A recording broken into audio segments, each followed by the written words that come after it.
सोनपुर संबलपुर पटकू आसुवा एक हाइवा गाड़ी हठात भारसाम्य हराई एक गछरे पिटी होई बिलकू खसी पड़ा फल ड्राइवर अति गुरुतर अवस्था डाक्तरखाना भर्ती होती। गुरुतर ड्राइवर जनक हेले सोनपुर जिला वीरमहाराजपुर ब्लॉक खंडहत्ता पंचायत बुरबुड़ा ग्रामर प्रेमानंद खेती। मिलिथिबा सूचना अनुजाई आज मध्याह्न सोनपुर संबलपुर पटकू आसुवा एक हाइवा गाड़ी रेढ़ाखोल ब्लॉक बड़माल ग्राम भूलिया नाल निकट में हठात भारसाम्य हराई एक गछरे पिटी हेबा परे बिल भितरकू खसी जाइथिला। परे खबर पाई चारमाल पुलिस और लोक माने घटनास्थल में पहुंची गुरुतर ड्राइवर जनक उद्धार करी 108 आम्बुलेंस जुगे रेढ़ाखोल उपखंड डाक्तरखाना को चिकित्सा पाई पठाइथिले। आउ एही दुर्घटना संपर्क में चारमाल पुलिस तदंत करुथुबा जଣା पड़िछि।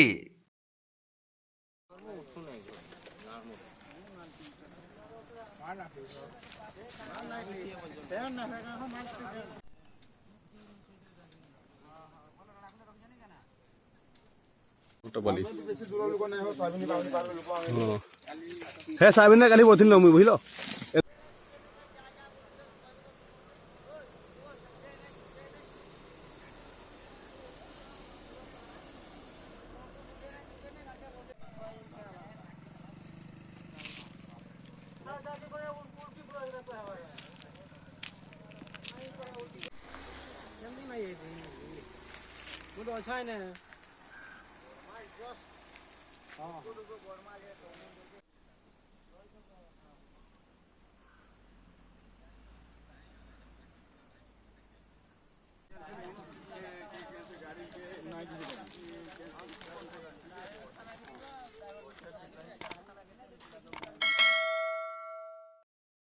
संबलपुर जिल्लारू विनोद कुमार सेठी रिपोर्ट कोणार्क लाइव।